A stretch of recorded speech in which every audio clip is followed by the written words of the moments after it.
नमस्कार दोस्तों। 2 मार्च रक्तविहीन क्रांति। किसी ज़माने में कालाराम मंदिर में शूद्र वर्ण के लोगों को प्रवेश नहीं था। डॉक्टर अंबेडकर की अगुवाई में कालाराम मंदिर में प्रवेश के लिए 1930 में एक ऐतिहासिक आंदोलन किया गया। 5 साल तक चले इस लंबे आंदोलन के बाद मंदिर के सबके लिए द्वार खोल दिए गए। डॉक्टर अंबेडकर के इस रक्तविहीन क्रांति आंदोलन की कथा और कहानियाँ, जो सच कहानी है, वो इतिहास के पन्नों में दर्ज है। साल 2008 में कालाराम मंदिर के प्रवेश पूर्वी द्वार पर ऐतिहासिक घटना का जो वर्णन है, जो उस घटना के बारे में बाबा साहब ने लिखवाया है, वो सीलपट्ट पर लिख दिया गया। उस सीलपट्ट पर लिखा हुआ है कि मैंने मंदिर प्रवेश सत्याग्रह केवल इसलिए शुरू किया क्योंकि मुझे लगा कि दलित वर्गों में ऊर्जा भरने और उन्हें उनकी स्थिति के बारे में जागरूक करने का यही सबसे अच्छा तरीका है। चूँकि मेरा मानना है कि मैंने वह उद्देश्य हासिल कर लिया है, इसलिए अब मंदिर प्रवेश की कोई ज़रूरत नहीं है। मैं चाहता हूं कि दलित वर्ग अपनी ऊर्जा और संसाधन राजनीति और शिक्षा पर केंद्रित करें और मुझे उम्मीद है कि वे दोनों के महत्व को समझेंगे। दोस्तों, ये जो सीलपट्ट पर लिखा गया है वो अंग्रेजी में लिखा गया है। मैंने आपको इसका हिंदी अर्थ बताया है। ये बाबा साहब के वॉल्यूम में लिखा गया है भाषण, वो जिस वॉल्यूम का नाम है डॉक्टर अंबेडकर लेखन और भाषण। दोस्तों, नासिक के कालाराम मंदिर प्रवेश आंदोलन रविवार 2 मार्च 1930 नासिक के महरवाड़ा में करीब 8,000 लोग एकत्रित थे। इनमें आसपास के गांव के लोग ही नहीं बल्कि रत्नागिरी जैसे अनेक दूर दराज जिलों से आए हुए थे। हिंदू परंपरा से अछूत समझे गए इन लोगों को हिंदू मंदिर में जाकर भगवान के दर्शन करने के लिए अनुमति नहीं थी, जैसा कि आज भी कई जगहों पर व्यवस्था लागू है कि शूद्र मंदिर में प्रवेश नहीं कर सकते। महरवाड़ा में जमा लोग नासिक के विख्यात कालाराम मंदिर में दर्शन के लिए आए थे। उन्होंने निश्चय किया था कि अगर मंदिर में पुजारियों ने हमें दर्शन करने नहीं दिया तो हम मंदिर के प्रवेश द्वार पर ही सत्याग्रह करेंगे। रविवार को उन्होंने सत्याग्रह के पहले ही स्थिति पर आंदोलन के स्वरूप पर विचार विमर्श करके मार्गदर्शन के लिए स्वयं डॉक्टर अंबेडकर मौजूद थे। दोपहर बाद जब ठंड हो गई थी, उन्होंने विशाल जुलूस निकाला। जुलूस पूरी तरह अनुशासित था और शांतिपूर्ण भी था, लेकिन जिलाधीश के आदेश से मंदिर के सभी द्वार बंद कर दिए गए। मजबूरन जुलूस गोदावरी घाट की ओर ले जाना पड़ा। यहाँ रणनीति यह थी कि सनातनी चाहते थे कि मंदिर के द्वार बंद करके आंदोलन खत्म हो जाएगा। इस तरह धर्म और ईश्वर अपवित्र होने से बच जाएंगे। भला ईश्वर कैसे अपवित्र हो सकता है? दोस्तों, यहाँ ईश्वर उन्हीं लोगों के द्वारा बनाया गया, ना ही इस दुनिया में ईश्वर है और ना ही कोई देवी देवता। जो भी है वो कृत्रिम है और मानव निर्मित है। आज 2024 है, आज भी भारत में हजारों घटनाएं रोज घटती है। मंदिरों में प्रवेश के नाम पर दलितों शूद्रों को मार दिया जाता है। रात को 10 बजे नेताओं ने यह निश्चय किया कि अगले दिन यदि मंदिर के द्वार खोले जाएं तो सत्याग्रह द्वार के पास बैठ जाएं और जब तक उनको प्रवेश नहीं करने दिया जाए तब तक किसी को मंदिर में न जाने दें। नासिक का यह मंदिर हिंदुओं का प्राचीन धर्म स्थल है। मंदिर का निर्माण 1728 में 23 लाख रुपए में हुआ था। 1728 में 23 लाख रुपए खर्च करके उस मंदिर को बनाया गया था। लोगों का यह मानना है कि वनवास के दौरान राम इस जगह पर ठहरे थे। राम की प्रतिमा स्वर्ण आभूषणों से सुसज्जित है। रामनवमी के दिन हर साल बड़े धूमधाम से यहाँ लोग आते हैं और रथ यात्रा भी निकाली जाती है। मुंबई गैजेटियर के अनुसार इस अवसर पर 75,000 भक्तजन एकत्रित होते हैं। दोस्तों, 2024 में भी राम मंदिर अयोध्या में उद्घाटन हुआ। करीब 4300 करोड़ रुपए की लागत से उस मंदिर को बनाया गया, लेकिन हालात वही जो 1728 में के बाद में थी, उससे पहले थी। दोस्तों, अभी भी राष्ट्रपति द्रौपदी मुर्मू को और बिहार के मुख्यमंत्री को भी उसमें नहीं घुसने दिया, जबकि एक अच्छे ओहदे पर है, अच्छे पद पर है, लेकिन मंदिरों के गर्भगृह में केवल सवर्ण लोग ही घुस सकते हैं। दलितों, शूद्रों, SC ST OBC को कोई जगह नहीं। आंदोलन के नेताओं के निर्णय के अनुसार सत्याग्रह 3 मार्च को शुरू हुआ। जिलाधीश की दृष्टि में यह कानून व्यवस्था का ही मामला था। उनके आदेश पर ही मंदिर के द्वार बंद कर दिए गए। अपने आदेश का स्पष्टीकरण देते हुए उन्होंने कहा था कि मंदिरों के आसपास स्वयंसेवक छिपे हुए थे जो अछूतों पर हमला कर देते। स्वयंसेवक वही जो आरएसएस थे, इसलिए मंदिर के द्वार बंद करना ही विकल्प था। मंदिर के द्वार के चारों ओर सत्याग्रही धरना देकर बैठ गए। इनमें से 125 पुरुष और 25 महिलाएं सत्याग्रही थे जो अपनी बारी का इंतजार कर रहे थे। करीब 3000 मंदिर के पास इकट्ठा हो गए थे। कार्यकर्ता और पत्रकार बालकृष्ण की बाबा साहब का समर्थन कर रहे थे। बालकृष्ण जो पत्रकार थे वो बाबा साहब का समर्थन कर रहे थे। 3 मार्च को एक और विचित्र घटना घटी। इस मामले पर नासिक में शंकराचार्य डॉक्टर कुर्तकोटी की अध्यक्षता में सवर्णों की सभा हुई।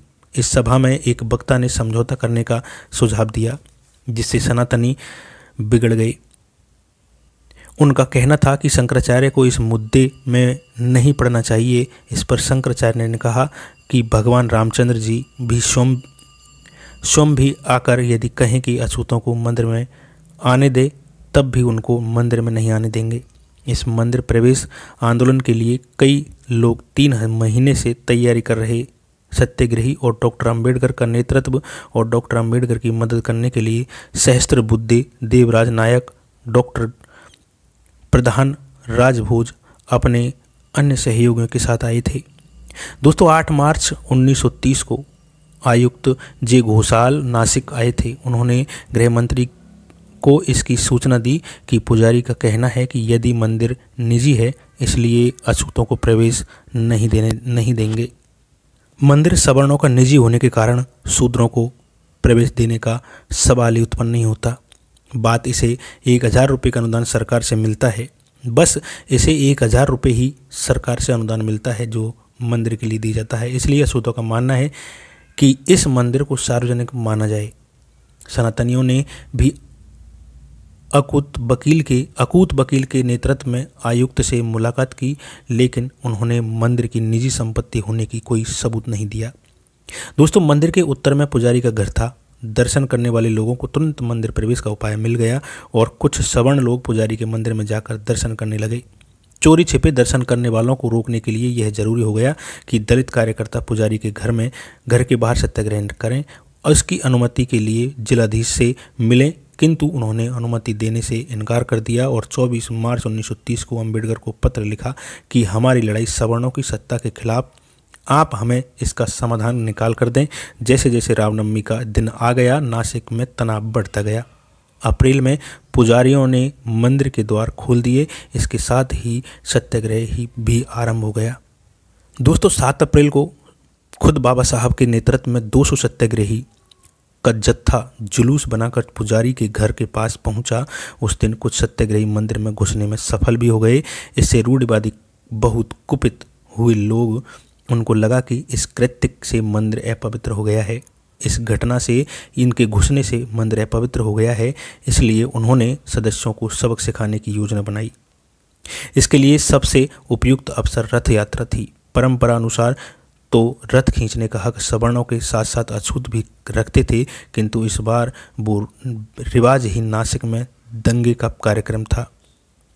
विवाद का आरंभ की ऊंची आवाज़ में और कहा सुनी से हुई, परंतु तुरंत ही दृश्य उपद्रव में बदल गया। खूब लाठी डंडे चले। डॉक्टर अंबेडकर तक चोटिल हो गए। बाबा साहब के सिर में पत्थर पड़ा था। खून निकल गए थे। दलितों के घर जला दिए गए और औरत और बच्चों तक नहीं बख्शा गया। दोस्तों इस सब की जानकारी देते हुए जिलाधीश ने कमिश्नर को लिखा कि घायलों में ज़्यादातर महार है। महारों की कई झोंपड़ियाँ जला दी गई। इस बीच डॉक्टर अंबेडकर ने भी गवर्नर को पत्र लिखकर सारी परिस्थितियों की जानकारी दी। नासिक का सत्याग्रह का पहला दौर करीब 1 महीने तक चला और परिणाम निकलता न देख बाबा साहब समझ गए कि यहाँ बैठना केवल समय बर्बाद करना है। दोस्तों 24 अप्रैल को डॉक्टर अंबेडकर ने अपने विश्वस्त सहयोगी बाबरा गायकवाड़ को पत्र लिखकर सूचित किया कि बदलती हुई राजनीति परिस्थितियों को ध्यान में रखते हुए नासिक का मंदिर सत्याग्रह स्थगित कर देना चाहिए। अपने नेता नायक और सैद्धांतिक निदेशक का सुझाव कार्यकर्ताओं ने मान लिया। आंदोलन वापस 6 साल बाद हुआ। इतना ही नहीं, इससे पहले भी मंदिर को लेकर कई आंदोलन हुए थे। 13 अक्टूबर 1929 को पुणे में के पार्वती मंदिर पर सत्याग्रह हुआ। इसमें गॉडगिल जैसे नेताओं को भी ईंट पत्थर खाने पड़े। सत्याग्रह प्रारंभ होते ही मंदिर के दरवाजे सबके लिए बंद कर दिए गए। पार्वती सत्याग्रह के समय अमानुषिक बर्ताव के कारण अमानवीय बर्ताव के विरोध में अनेक स्थानों पर विरोध सभाएं की गई। सभा में प्रबोधन कार ठाकरे, देवराम नाईक, शिवतरकर, प्रधान खांडे, काबुले, काडेकर आदि नेता व कार्यकर्ता उपस्थित थे। इससे पहले विट्ठल मंदिर, अमरावती अम्बा देवी मंदिर, खुलना के कपिल मंदिर, मुनि मंदिर, काली मंदिर जैसे अनेक स्थानों पर प्रवेश पाने के लिए संघर्ष हुए। सनातनी द्वारा पार्वती मंदिर का सबके लिए बंद कर देने के कारण पुणे का सत्याग्रह भी वापस लेना पड़ा। इस मुद्दे पर विचार करके पूरी तरह नष्ट हुआ पार्वती सत्याग्रह में बाबा साहब का प्रत्यक्ष सहयोगी नहीं था, परंतु वहाँ हुई अमानवीयता पर उनकी तीव्र प्रतिक्रिया 15 नवंबर के बहिष्कृत भारत के अंक में छपी। इससे पूर्व 1927 को गणेश महोत्सव, राजभोज के श्री कृष्ण मेला में भी केवल मारपीट ही हुई थी। डॉक्टर अंबेडकर का स्पष्ट मत हो चुका था कि हिंदू धर्म और उसके ठेकेदारों को ही नहीं सुधारा जा सकता। हालांकि गांधी, विनोबा, मदन मोहन मालवीय और तिलक के सुपुत्र श्रीधरपंत तिलक अपने अपने संगठन और संघ के माध्यम से अछूतों को प्रवेश की बात कर रहे थे, लेकिन डॉक्टर अंबेडकर ने जब उसकी पड़ताल की तो उन्होंने जिन मंदिरों में प्रवेश की बात की उनकी संख्या 130 थी, जिनमें से 127 मंदिर ऐसे थे जो शहर से दूर टूटी फूटी हालत में थे, जिनमें जानवर निवास करते थे। यहाँ से डॉक्टर अंबेडकर और भड़क उठे। बाबा साहब अम्बेडकर ये समझ चुके थे कि यहाँ ऊर्जा नष्ट करने का अर्थ फिर से गुलामी हासिल करना है। इसलिए उन्होंने 1935 को ऐलान किया था कि मैं एक हिंदू के रूप में नहीं मरूंगा। उसके बाद भी हिंदू धर्म के सुधार और मंदिर प्रवेश को लेकर हर दिन कुछ न कुछ घटित होता रहता। आज सबरीमाला मंदिर, शनि सिंगणापुर मंदिर केवल अपवाद है। गुजरात, राजस्थान, मध्य प्रदेश, हिमाचल, उत्तराखंड के करोड़ों मंदिर में आज भी दलित और महिला आज भी प्रवेश नहीं कर पा सकती, तो उनमें ऊर्जा खर्च करना व्यर्थ है। डॉक्टर अंबेडकर, रजनीश उर्फ ओशो, राहुल शंकराचार्य आदि ने दलित वर्ग को मंदिरों का त्याग करने पर जोर दिया, क्योंकि वहाँ बदले में केवल मानसिक गुलामी और लाठी डंडे ही हासिल होंगे। दोस्तों, यह जो मानसिकता है ना, आज से नहीं, इसलिए हिंदू घटते हुए और बाकी बढ़ते हुए, लेकिन समस्या ये है उसका आरोप भी ये दूसरों पर ही लगाते आए हैं कि हिंदुओं पर अत्याचार हुए हैं, धर्म को चोट पहुंचाई है गई है और आदि ऐसी अनर्गल बातें करते रहते हैं। आज भी समस्या यही है कि उच्च वर्ग के हिंदुओं को न तो दलितों को पसंद है और न मंदिर प्रवेश, शादी विवाह, सहभोज की बात करो तो बोहें तन जाती है, तन मन में आग लग जाती है, और धर्म परिवर्तन करे तो लाठी डंडों के साथ पहुंच जाते हैं। कुरीतियों की बात करें तो धर्मद्रोही, देशद्रोही हैं, लेकिन इस धर्म के विचार में सुधार सदियों से अब तक कभी नहीं दिखाई पड़ा है। दोस्तों, बाबा साहब ने बौद्ध धर्म यूं ही नहीं अपनाया। बौद्ध धर्म अपनाने के पीछे बाबा साहब ने हजारों अत्याचार सहे हैं अपने लोगों पर और खुद पर। दोस्तों, मिलते हैं किसी अगली वीडियो में, जब तक के लिए धन्यवाद।